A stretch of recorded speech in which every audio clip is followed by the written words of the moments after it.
Hello, welcome or welcome back to another video. I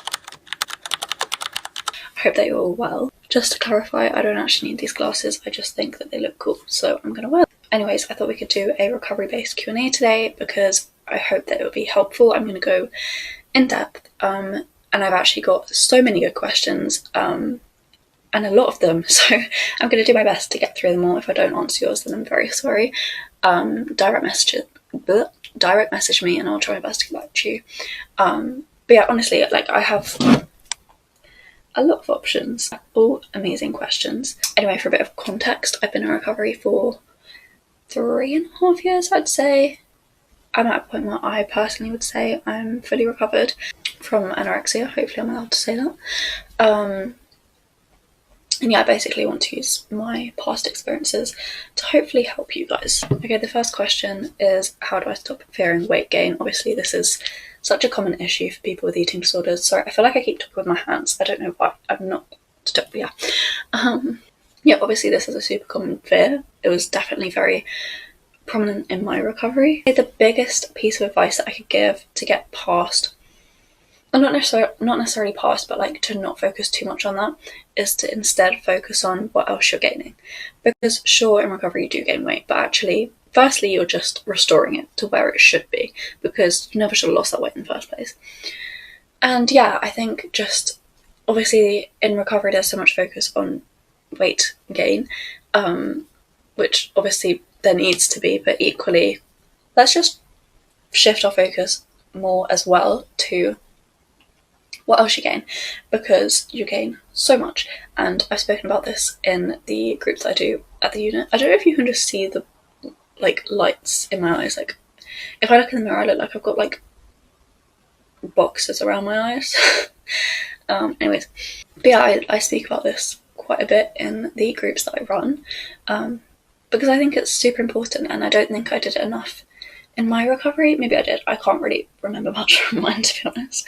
It's quite a blur, but yeah, I'd say just focus on the fact that you gain warmth, health, life, energy, confidence, eventually, friends, relationships, experiences, hobbies, literally so many things. Like, I could go on and on. So try to shift your focus to that it's life gain rather than weight gain. Also, this question says fearing weight gain. The more that you do it, the easier it gets. I know that sounds silly because you might be thinking, but how does that make sense? Like, the higher my weight gets, surely that's going to make it harder. But for me personally, I found it was a bit like exposure therapy. Okay, the next question is how to stop comparing your food to other people's, whether it's too much or too little. This was a massive thing for me. Eating disorders fully thrive off of comparison, whether it's to do with your body, what they've eaten, how they look, how much they've eaten, how little they've eaten, when they've eaten it, how quickly they've eaten it compared to you. It's never ending. It's exhausting. I think that was also a thing for me when, you know, I'd be around friends who were eating, or family, whatever. But you just have to remind yourself that they are not in recovery. They're not on a meal plan if you are on a meal plan. They do not need to restore... Oh, what the hell? We just had a power cut. Nope. It's just stopped working. That's great. Oh, goodbye. Hey. Hey. Okay, yeah. I don't know what's happened there, but I've now had to put up a ring light instead, which isn't as good, but it will do. I've completely lost my train of thought. I have no idea what I last said. Yes, they aren't in recovery, they don't have to gain weight, and they haven't got an eating disorder. They're in a completely different circumstance, and so there is simply no point in comparing. I know it's easier said than done. You wouldn't expect a 2-year-old to eat the same amount as a 40-year-old, or a 40-year-old to eat the same amount as a 90-year-old. Do you know what I mean? Like, every individual person is different, and especially when you're recovering from an eating disorder, you need to eat more. It's factual, you do. You've deprived your body of food, so you're going to have to eat more. The next question is what you wish someone told you before you started recovery. Honestly, I've never really thought about this. So this is kind of good reflection time for me. I would say, I think the best thing I could say is to trust those around you and trust the process. It's not going to be easy, but it is worth it.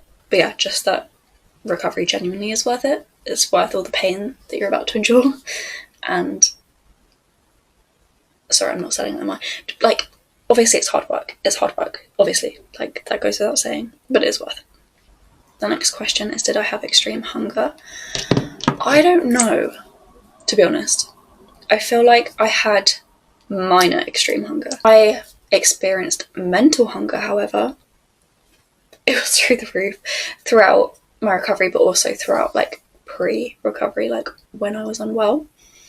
That was actually one of the worst parts of it for me personally, because it was so tormenting.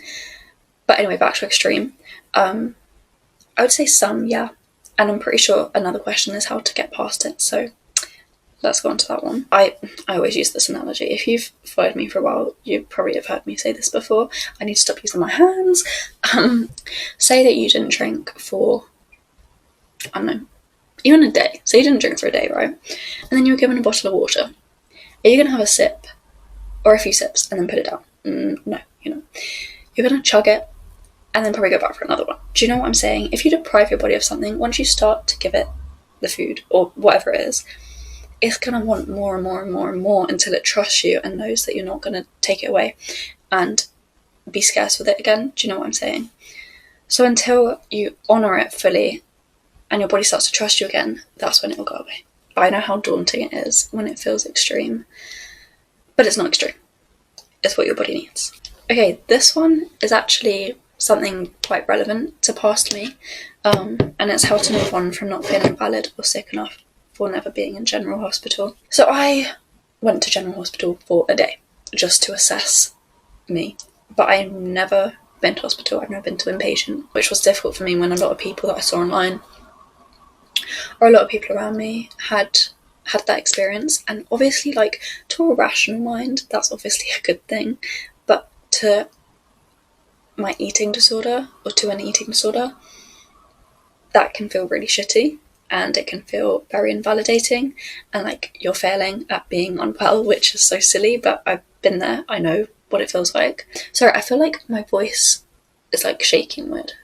This happens when I public speak, even though I'm not public speaking. I remember thinking, oh, if I was to go to hospital, I'd feel valid. But I knew I didn't want to, because I hate hospitals. Obviously, who doesn't? But like, yeah, I didn't want to. Eloise didn't want to. My eating disorder did, in order to feel some sort of validation. But here's the thing.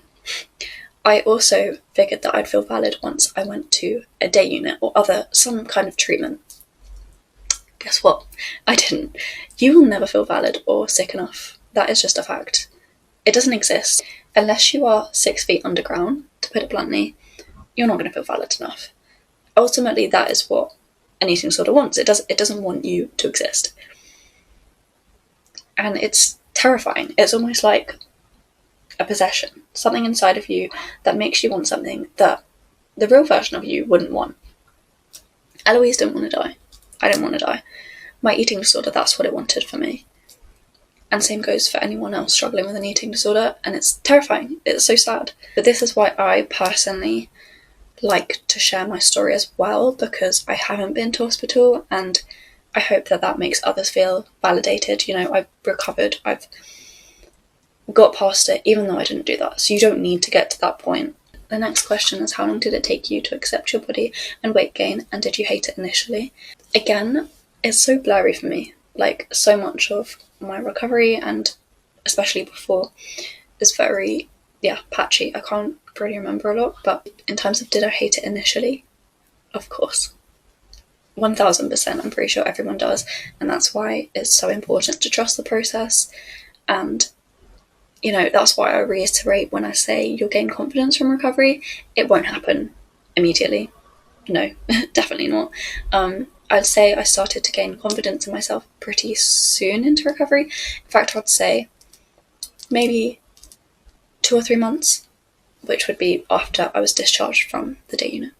That was kind of when I started to come into myself. That was when I started to figure out what Eloise liked, or how Eloise wanted to be without, or starting to see a glimpse without my ED. So I'd say that was when I started to gain confidence. I definitely didn't accept the weight gain by then. That was probably in years later, if I'm being completely honest. Obviously it became less centered, like it didn't matter to me as much as more, but accepting is a different thing. But yeah, you will dislike it initially. Of course, it's someone with an eating disorder's biggest fear, so it's going to feel very, very scary and very uncomfortable. But the more that you proceed with the journey, the less it matters, because other things begin to matter more. The next one is tips for day patient. I would say genuinely just embrace the experience. Obviously, well, I'll be honest, like when I first went, obviously, I didn't want to. It was very, very scary. But now I look back, I'm so, so grateful that I was able to do that rather than go inpatient. And I would highly recommend anyone to go day patient than inpatient, because I've heard horror stories about inpatient and I'm very grateful that I didn't have to experience that. Obviously, day patient is still very scary, but it is a lot less intense. Obviously, you can go home in the evening, be with your family, have meals at home, so it's a bit more normal. Yeah, I would just say try to soak up as much of the experience as you can. For me personally, there was a lot of groups, and so try to take on board what is being said to you, because they're there to help. To anyone who is going through this or is upcoming, you've got this. I promise. It was the best decision for me personally. Like, I'm so grateful that I did, and it genuinely, like, hand on heart, it got me on the road to recovery. Like, I don't know where I'd be if I didn't go. The next question is, how long did it take me to recover my period? Firstly, not everyone loses their period. I just want to say that is not something that everyone experienced. For me personally, I did. So for me, it actually happened, from what I can remember, relatively quickly. But with that being said, again, I'm not 100% sure, but I'm going to say 6 to 8 months.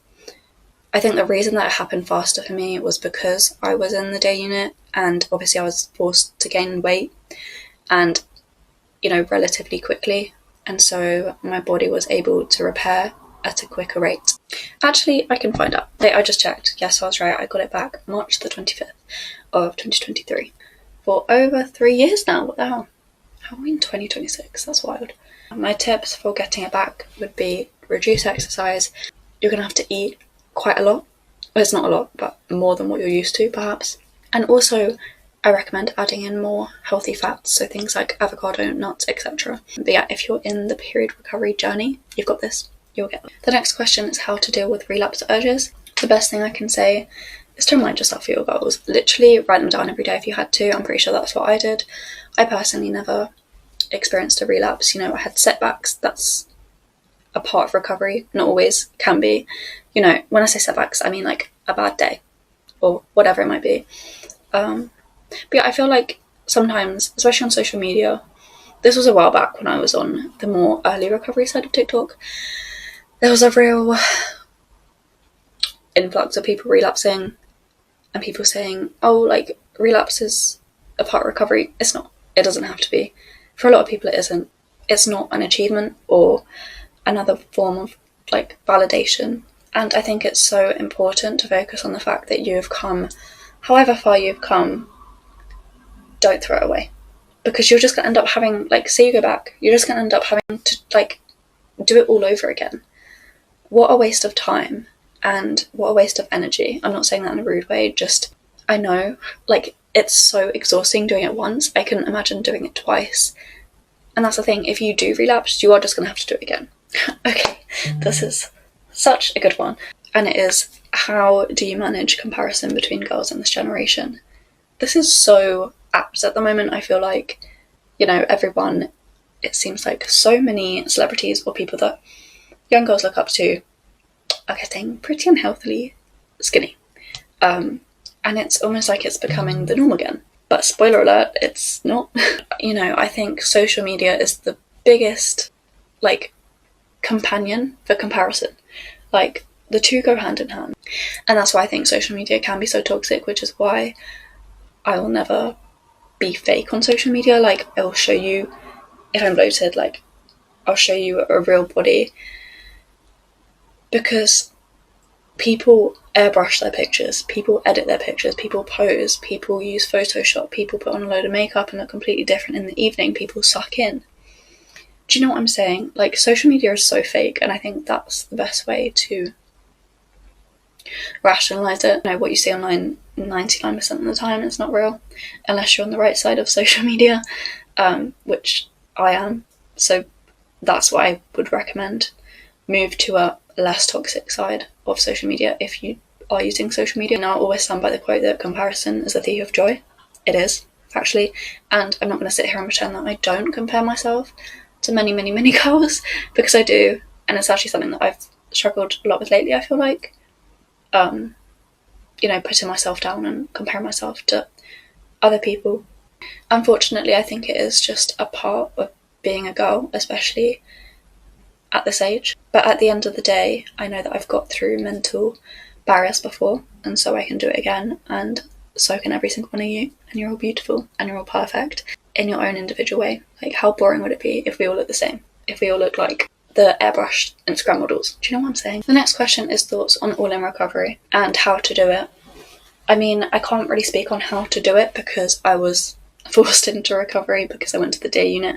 But my thoughts on it, I think it's the best way to do it. I mean, technically I did go all in. There's no point in antagonising yourself and going back and forth, being in quasi-recovery, which I have been there. I was stuck in quasi-recovery for too long, and it was so tiring. So yeah, all in is 100% the best way to go. Sure, it's the scariest way, but it's also the best way, and you're going to get the best results from it. The next question is, do I recommend taking antipsychotic drugs like olanzapine in recovery? I took olanzapine. I personally feel as though it helped, however, I was shattered. Genuinely, when I used to come home, I would literally fall asleep about 7 o'clock, and then I'd have to be woken up for my night snack. Like, honestly, I was so tired, and it was so much effort to get myself to bed after I fell asleep on the sofa. That's the only downside that I personally can say. I mean, it might not be the same for everyone, but I know that's a pretty common side effect. However, I would take that if it quietened down the voices in my head. So yeah, I mean, everyone is different, but for me personally, I believe that it helped. Okay, the next question is how to get rid of mental calorie counting. This is, again, a massive one. What I would recommend personally, during meal times or when you're calculating, try to distract yourself. Like, think of any number but the numbers that you're trying to calculate. Count back from 100, count back from 50, whatever it is, just to try and fill your brain with other numbers than the ones you're trying to add up. Do you know what I'm saying? So yeah, it helps for me because I'm awful at maths. So, you know, that was a bit of a tricky one anyway, and it took way too much brain power to try and calculate what the hell I was eating.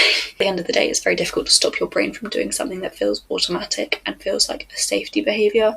But yeah, I'd just try to distract yourself, talk to someone, have a conversation, like, just keep your mind occupied, or watch TV, whatever it might be. And eventually, the more that you do it, and the more that you practice it, just like you practice mental calorie counting, you can unpractice it. Do you know what I'm saying? Okay, the next question kind of links on, which is, how do I stop counting calories? It's so automatic that it feels impossible to let go of. I completely understand. It was, for me, one of the biggest hurdles in my recovery to stop. I found it incredibly challenging because my brain had been used to that habit for so long. I think that was a big thing. It became a habit. Obviously, a big part of it was control and wanting to know what I was putting in my body. But yeah, I do also think it was a habit. The best thing I can say is to go cold turkey and just literally just delete the apps. And I hate answering this question because it's such awful advice, but that's the only way to do it. I've been told that before and I've been like, okay, but that's not helpful. Like, I physically can't. But you physically can. You've literally gone through an eating disorder, put your body through hell, made yourself hungry every single day. If you can do that, you can do anything, okay? I've had quite a few questions about, along the lines of how do I overcome the regret of my progress because I miss my anorexic body, or something like how to continue with recovery when you reach a healthy weight and get urges to go back. Again, the best thing that I can say is kind of what I said about the relapse thing. So write down your goals, write down the things that won't be possible if you don't continue on this journey, because people don't realise that the weight restoration is only actually the smallest part of it.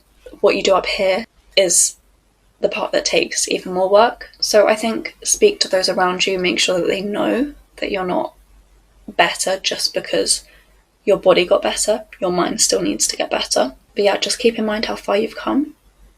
And I'm so genuinely, hand on heart, I'm so proud of you because I know how incredibly difficult it is. and I know that you don't want to go through that again. I promise you, you are literally this far away from making the mental progress that you want to make. Because for me, a lot of the time, I would kind of, I'd be going out for a meal and be like, wait, this is actually okay, like, I'm alright with this. For me, I don't remember necessarily slowly making mental progress. It was more kind of like, oh my god, like, I'm okay with this now, like, this doesn't feel as scary anymore, that kind of thing. Okay, the next one, which is also a great question, is how to get past the food guilt. I know this is a big thing for some people. Again, not everyone experiences it. Distraction. That is the best thing that I can say. Very important to keep busy. For me, the things that helped me were playing games. I feel if you've been through some sort of treatment, you'll know about Bananagrams, you'll know about Double, you'll know about all of those fun things. Be so honest, I don't know if I could look at any of those games now because I've played them to death. Getting out of the house, being in nature, getting some fresh air, distracting yourself, talking to someone, offload it onto someone, tell them how you feel, tell them, I'm feeling this way. For me, my mum was amazing for that. She would always rationalise it for me and talk it through. I'm aware not everyone is as lucky to have a mum like mine. My mum, she couldn't have been better. She literally went above and beyond to help me. I'm very, very, very lucky. And she was the one person that knew all of my triggers, the one person that understood me to my core. Anyway, I'm sidetracking now, I'm actually getting emotional. Also, art was very helpful for me. Obviously, if you're not a creative person, then that won't be for you. It's very individual. Obviously, so many cars going by outside. I hope that you can't hear them, but you probably can. Watch a TV show, watch a movie, whatever it may be, watch YouTube, whatever you want. And just know that it will pass. And at the end of the day, the discomfort that you're feeling isn't you feeling discomfort, it's your eating disorder, which means that you're making progress. Okay, the next question is, how can I keep going in recovery if my body image is really bad? This is something that I also say very frequently, which is body dysmorphia is very real. Your mind is playing tricks on you, you're not seeing what is reality, because your eating disorder will do anything to keep you under its grips. Don't let an illusion in your head make you go back in recovery or decline your progress, because when you look back you'll see, oh my god, my brain is such a little liar. The next one is, how do you move from a meal plan to eating intuitively? Again, as I mentioned, not everyone has been on a meal plan. I personally was. This, for me, thinking back, again, is one of those things that just kind of happened. Like, I can't remember exactly. However, what I will say is that I think a good place to start is by just kind of switching things up a little bit. So say you religiously, by your meal plan, have your lunch at 12:30. Have it at 12 if you're hungry, or if you're not as hungry, have it at 1. Just to make it less rigid, and then you can slowly start playing around with that a bit more. I also just want to say that you don't have to reduce your meal plan. Like, if the meal plan that you're on is the right amount of food for you, amazing, do it. Like, some days I still eat the equivalent of what would be on my meal plan. I just eat more freely, so maybe I'll have a bigger lunch or a bigger dinner, and then, do you see what I'm saying? Like, it all balances it out. It is individual for each individual person.